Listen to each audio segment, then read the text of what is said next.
Creo que violar a democracia en Galicia non pode ter un plus.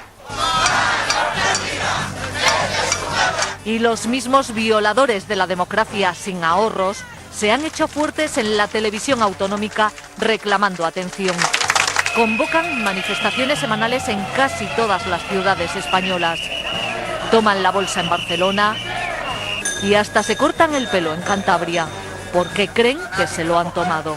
Cada día aparecen nuevos afectados, porque hay muchos ahorradores que todavía no saben que tienen su dinero atrapado.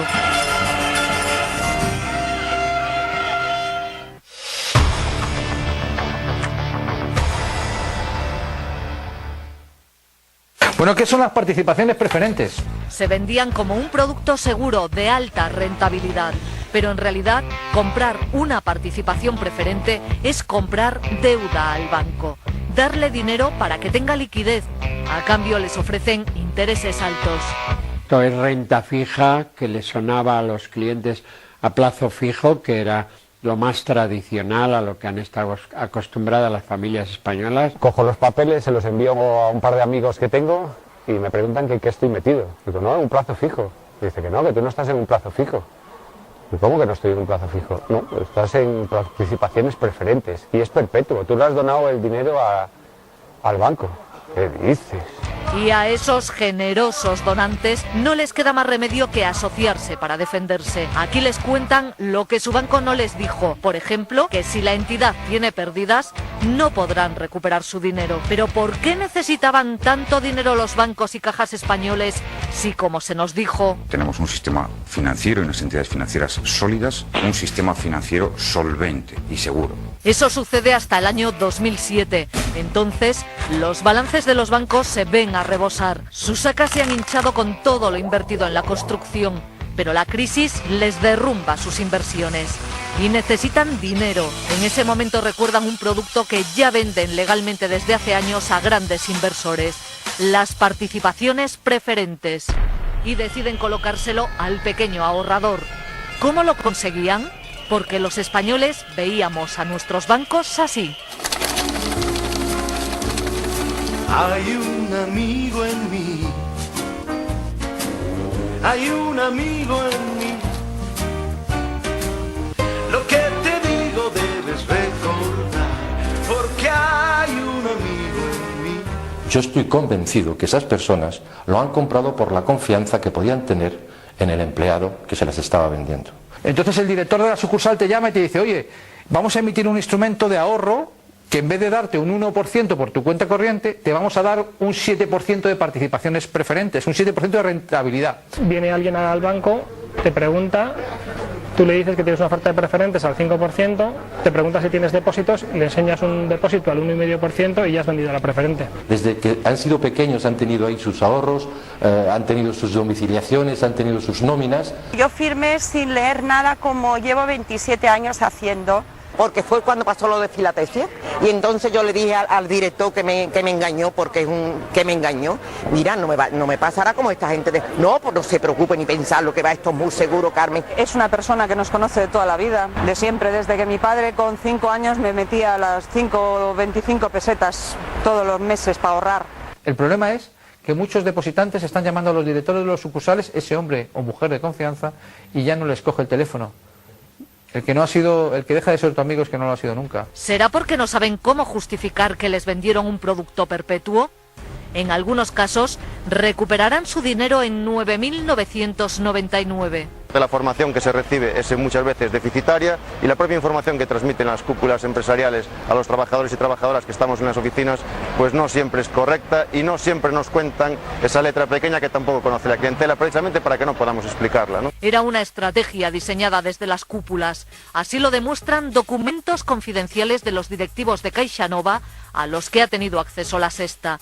Desde 2002 a 2009 enviaban circulares a los directores de oficina en los que quedaba muy clarito que las participaciones eran perpetuas. Pero eso no se lo decían a nadie, y menos a personas de 60 o 70 años. Yo no voy a ir a vivir hasta allí, yo tengo 3 operaciones, si estos señores me garantizan que hasta el 2019 voy a vivir, cosa que a mí el médico me ha dicho que no. Al año 2022, si mi madre con Alzheimer tiene 91 años, se la tendré que llevar al cementerio. Estamos hablando de que en el 2007 pues mi padre ya tenía diagnosticado un Alzheimer y mi madre pues una hemiplegia. Tienen 88 años y a mí lo que más me duele es que yo por su culpa he tenido que mentir a mis padres diciéndole que no ocurre nada. ¿Por qué no estalla antes este problema? La causa hay que buscarla aquí, en el parón económico.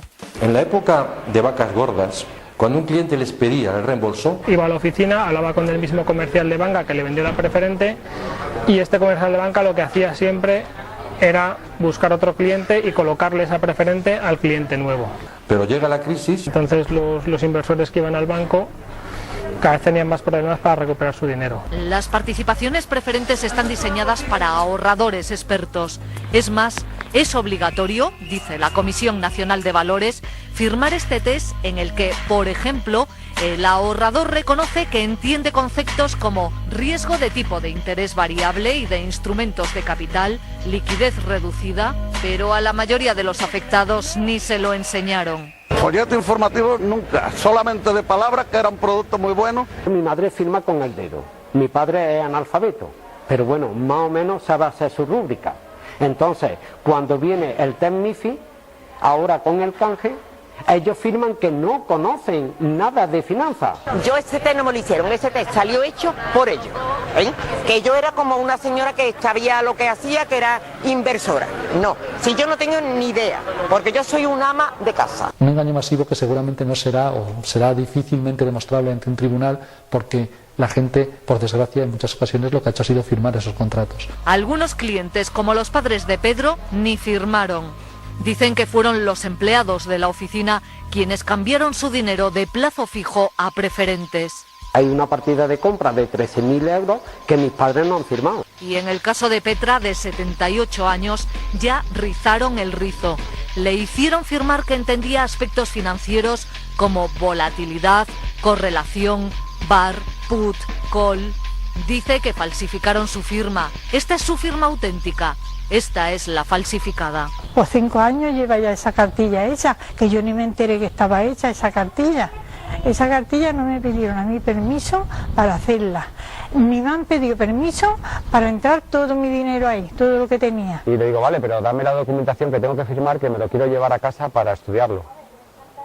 Y me dice, no, son documentos internos y no te los podemos dar. La mayor parte de ellos son personas mayores, pequeños ahorradores y pequeñas empresas. Y no hay derecho, porque somos muchos jubilados y somos jubilados. Hay un perfil de personas jubiladas. Pero como los inversores profesionales escaseaban, había que buscar el dinero debajo de las piedras. Manuel Páez está en paro, 43.000 euros.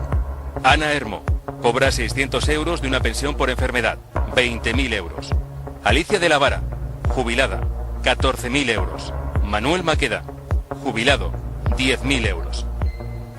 Muchas de las entidades, precisamente, lo que se hizo fue ordenar, colocarlas al menudeo, al pequeño y mediano cliente, y fueron las instrucciones que se recibieron por parte de las empresas.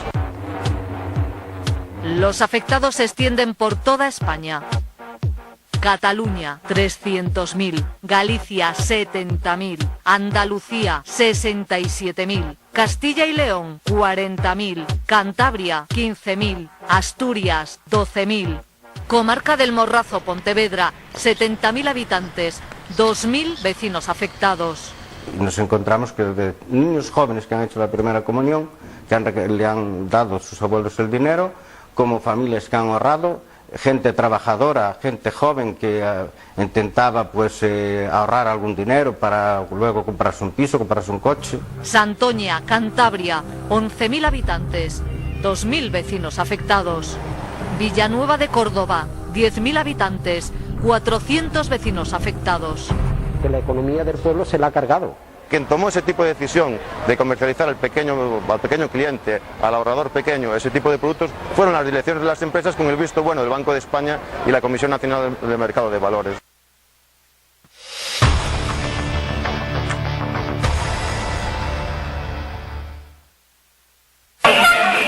Ante este panorama, los afectados buscan culpables en las sucursales de sus bancos.